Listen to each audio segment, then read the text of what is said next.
मुश्किल नहीं है कुछ भी अगर ठान लीजिए।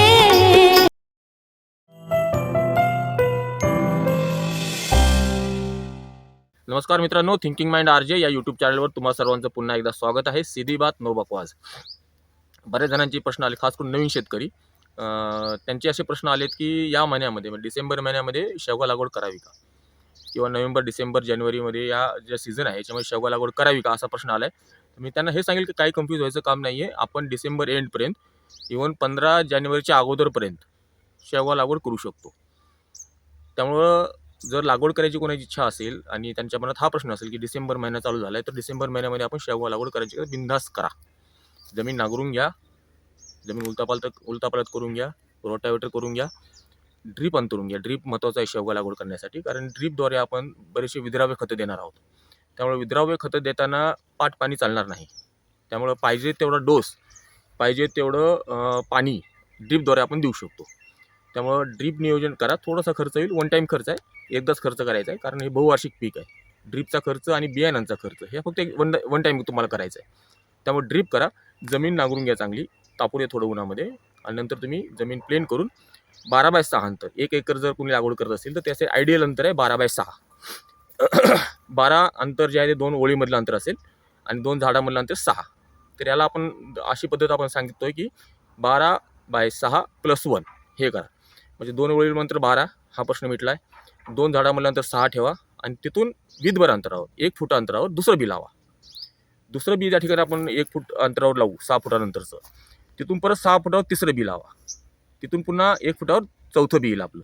तर असं 12x6+1 या पद्धतीने लागवड करा।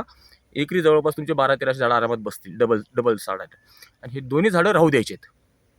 तुम्ही म्हणाल की मग एक झाड चांगलं ठेवू आपण, एक झाड काढू नका। 1 ते 2 वर्ष हे दोन्ही झाडं आपण ठेवणार आहोत। या जनरली 70 ते 80% असं होणार आहे की या दोन्ही झाडामध्ये हेल्दी कॉम्पिटिशन होणार आहे, दोघांची खोडं समांतर वाढणार आहे।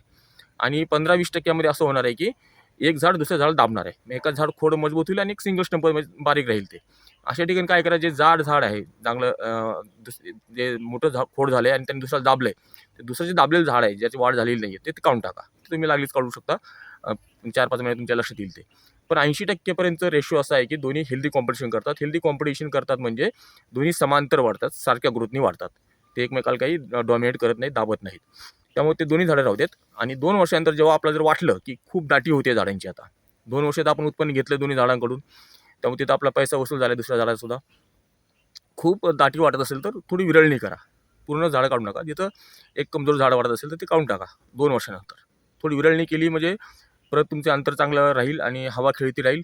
2 वर्षामध्ये झाडाचं खोड मजबूत झालेलं असणार आहे, मांडीच्या आकाराचं अंदाजे झाड खोड होतं 2 वर्षामध्ये, आणि झाडाची कॅनोपी विस्तार वाढतो नंतर। त्यामुळे 2 ओळीमधलं अंतर थोडी दाटी होण्याचे चान्सेस असतात, किंवा 2 झाडांमध्ये सुद्धा दाटी होण्याचे चान्सेस असतात।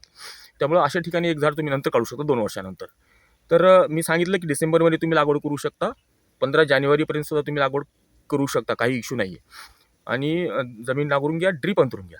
ड्रीप महत्त्वाचं आहे, ड्रीप असल्याशिवाय शेवगा शेती माझ्यामध्ये करू नका, कारण आम्ही व्यावसायिक शेती करतोय। तर पाहिजे तेवढ्या प्रमाणात, पाहिजे ते खत आपण पाहिजे त्या प्रमाणात आणि ते ड्रीप खोडापाशी देऊ शकतो। त्यामुळे ड्रीप असणं गरजेचं आहे। तिसरी गोष्ट मी सांगितली की एका ठिकाणी 2 झाडं लावा। 1 एकरच्या क्षेत्रासाठी मी सांगेल 12x6+1। याच्यापेक्षा कमी क्षेत्र असेल तर थोडं अजून कमी करा, 2 ओळी म्हणल्यानंतर 10 ठेवा, 2 झाडं म्हणल्यानंतर 5 ठेवा, म्हणजे 10x5+1। 8 फूट अंतर सुद्धा ठेवू शकता तुम्ही 2 ओळीमधलं, 8x5+1 असं कमी क्षेत्र असेल तर। पण जर कमीत कमी 1 एकर त्याच्या वरचं क्षेत्र असेल तर 12x6+1 हे आयडियल अंतर राहील। आणि एका ठिकाणी 2 बिया लावायचे, हे पण मी तुम्हाला सांगितलं।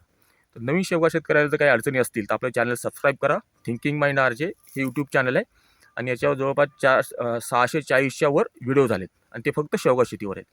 हे चॅनल महाराष्ट्रातीलच नव्हे तर भारतातील पहिलं असं चॅनल आहे जे फक्त आणि फक्त शेवगा शेतीवर काम करत आहे, आणि आपलं महाराष्ट्रातलंच आहे। मी छत्रपती संभाजीनगर या ठिकाणी राहतो, आणि महाराष्ट्र शेतकऱ्याला शेतीवर, शेवगा शेतीवर खास करून फ्री ऑफ कॉस्ट जेवढी माहिती द्यायची असेल मला तेवढी माहिती द्यायचा मी प्रयत्न करतो। जेवढं माझं लिमिटेड नॉलेज आहे त्या नॉलेजनुसार मी माहिती द्यायचा प्रयत्न करतो। काही अडचण असेल तर माझा नंबर खाली दिलेला आहे, 7387655897। अगोदर माझा वेळ दुपारी 3 ते 6, रात्री 9 ते 11 असा होता। आता तुम्ही सकाळी 10 ते रात्री 10 या वेळेत, सकाळी 10 ते रात्री 10 याच्यामध्ये कधी तुम्ही फोन करू शकता। होऊ शकतं माझ्याकडून फोन उचलला जाणार नाही, कारण मी बाईकमध्ये असेल किंवा काही कामात असेल तर, पण मी तुम्हाला कॉलबॅक नक्की करेल। आजपासून कॉल बॅक करायला चालू करतो. आता बरेच जणांचे फोन आले पण माझा कॉल बॅक झालेला नाही. पण आजपासून मी तुम्हाला वचन देतो की तुमचा फोन जर माझ्याकडून उचलला गेला नाही तर मी तुम्हाला नक्कीच कॉल बॅक करेल. थोड्या वेळाने जसं मी फ्री होईल तसं तुम्हाला कॉल बॅक नक्की करेल. त्यामुळं कुठलीही अडचण असू देत, कृषी सेवा केंद्रवाल्यांकडे माहिती असते. आताच चौधरी सरांचा फोन आला होता, ज्यांच्या हातात माझा कॅमेरा आहे, साखरे सर आहेत, त्यांना माहिती आहे. त्यांच्यासमोर माझा आता फोन आला होता की त्यांच्याकडून चुकीची फवारणी केली गेली. त्यांनी 5 घटक मिक्स केलेत आणि ते 5 घटक मिक्स करून त्यांनी फवारणी केली शेवग्यावर आणि हे त्यांना कृषी सेवा केंद्रवाल्यांनी सांगितलं, ज्या ठिकाणी ते गेले होते औषध आणण्यासाठी. आता कृषी सेवा केंद्रवाल्याचा उद्देश नसतो की तुमची झाडं खराब व्हावी, तुमचा प्लॉट खराब व्हावा. पण त्यांचं काय असतं, त्यांचं नॉलेज जे आहे ते जनरली शेवग्यावर जास्त नसतं. त्यांचं डाळिंब असेल, द्राक्ष असेल, कपाशी असेल, तूर असेल, गहू असेल किंवा इतर कुठलेही पीक असेल, त्याच्यावर त्यांची माहिती असते. त्यांनी मुद्दाम ते केलेलं नाही आहे. पण होतं काय, शेवग्याला तसं चालत नाही. शक्यतो जास्त कॉम्बिनेशन्स नको वापरू. मी बऱ्याच वेळा सांगतो की बूम फ्लॉवरसोबत काही मिक्स करू नका, प्लॅनोफिक्ससोबत काही मिक्स करू नका. बुरशीनाशक, कीटकनाशक ठीक आहे मिक्स करायला, पण जास्त मिक्सिंग करू नका. आपण औषधसुद्धा घेतो तेव्हा जास्त कॉम्बिनेशनवाले ड्रग्स औषधसुद्धा घ्यायला नाही पाहिजेत. ते सिंगल फवारणी करा. होतो थोडा खर्च वाढेल, पण जास्त मिक्स करू नका. त्यांनी 5 घटक मिक्स करून फवारणी केली. त्यांच्या झाडाची अवस्था अगदी कोमेजून गेले. झाडं फुल ड्रॉप झाले सर्व. चांगला प्लॉट होता, फुलं होते झाडाला. ते फुल ड्रॉप झालेत, पानं सुकून गेलेत. 3-4 दिवसामध्ये त्यांचं असं झालं की प्लॉट पूर्ण असा काय म्हणतात, नुसतं काड्या झाल्यासारखा प्लॉट झाला आहे. त्यांच्या प्लॉट मी उद्या परवा जाणारच आहे. तोही व्हिडिओ टाकतो मी त्यांचा, चौधरी सरांचा. पण ही त्यांची चूक झाली. त्यांनी मान्य केली की माझ्याकडून चुकलं आहे सर, पण लवकर या आणि मला थोडंसं प्लॉट रिकवर करण्यासाठी सजेशन द्या. तुम्ही उद्या किंवा परवा जाईल त्यांच्या प्लॉटला, ते व्हिडिओ टाकेलच मी. पण त्यामुळे मी सजेशन हे करतो की नवीन शेतकऱ्यांना की जास्त तीव्र घटक वापरायचे नाही आहेत. आणि शेवगा शेतीमध्ये नवीन शेतकऱ्यांसाठी मी थोडासा सल्ला देईल की जितका खर्च कमी करता येईल तेवढा खर्च कमी करा. त्याने काय होईल, जेव्हा आपण ॲट द एंड ऑफ आपला बहार झाल्यानंतर जेव्हा आपण हिशोब करू किंवा मी आतापर्यंत किती खर्च केला आहे आणि मी कितीचा माल विकला आहे, तर माझं ओव्हरऑल प्रॉफिट काय आहे, तर तो प्रॉफिट जो विंडो आहे, खर्च कमी केल्यामुळं आपलं प्रॉफिट विंडो वाढेल. 10 रुपयाचा जर खर्च केला असेल आणि आपलं प्रॉफिट 50 रुपये झालं असेल, म्हणजे आपलं ओव्हरऑल माल आपला 50 रुपयाचा गेला असेल, आपला खर्च 10 रुपये झाला असेल, तर आपला 40 रुपयाचा नेट प्रॉफिट होईल. 10 रुपयाची इन्व्हेस्टमेंट काढली तर.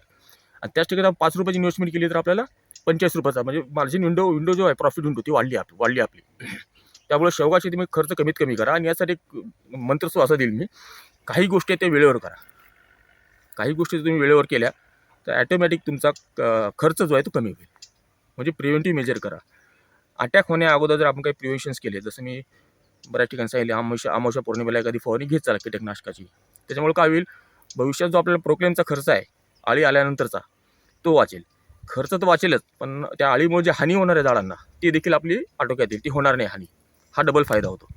शेंडा छाटणी मी सांगतो, शेंडा छाटणी करा. शेंडा छाटणी केल्याने तुमचं उत्पन्न 6, 7, 8, 9, 10 पट वाढणार आहे. शेंडा छाटणी जर तुम्ही केली नाही तर 1च पट तुमचं उत्पन्न राहणार आहे. एका सिंगल स्टंपला जेवढेल तेवढंच येईल. हे खास करून नवीन शेतकऱ्यांना सांगतो. याच्यावर मी कित्येक वेळा बोललो की गुडघा, कंबर, छाती, डोकं किंवा हात, त्याच्यानंतर हात पोहोचेल आपला तिथपर्यंत शेंडा छाटणी करा. साध्या भाषेत सांगायचा प्रयत्न असतो. खास करून नवीन शेतकऱ्यांना ह्या गोष्टी मी सांगतो. ऑलरेडी मी आपल्या व्हिडिओमध्ये ऑलरेडी कित्येक वेळा रिपीट केलेलं आहे. पण तरीही बाजू मला प्रश्न येतात की बूम फ्लॉवरसोबत इमामेटिन टाकू का किंवा प्लॅनोफिक्ससोबत साप पावडर टाकू का? कशाला काही करता, नका करू. प्लॅनोफिक्स आणि बूम फ्लॉवर मी हे 2-3 घटक असे सांगतो की ज्याच्यासोबत काहीच मिक्स करू नका. फक्त पाणी आणि बूम फ्लॉवर, पाणी आणि प्लॅनोफिक्स एवढंच फवारणी करा. नवीन शेतकऱ्यांसाठी हाच माझा सल्ला होता की जर त्यांना लागवड करायची असेल तर तुम्ही डिसेंबरचा पूर्ण महिना आहे आपल्या हातामध्ये, पूर्ण डिसेंबरमध्ये करा आणि जानेवारीच्या 15 तारखेपर्यंत, 26 जानेवारी पकडा, 26 जानेवारीच्या अगोदर तुम्ही लागवड करू शकता. काही हरकत नाही. काही अडचण आली, माझा नंबर आहे, मला कॉल करा. सकाळी 10 ते रात्री 10. कॉल नाही घेतला मी कॉल बॅक नक्की करेल तुम्हाला. एवढं सांगतो. थँक्यू.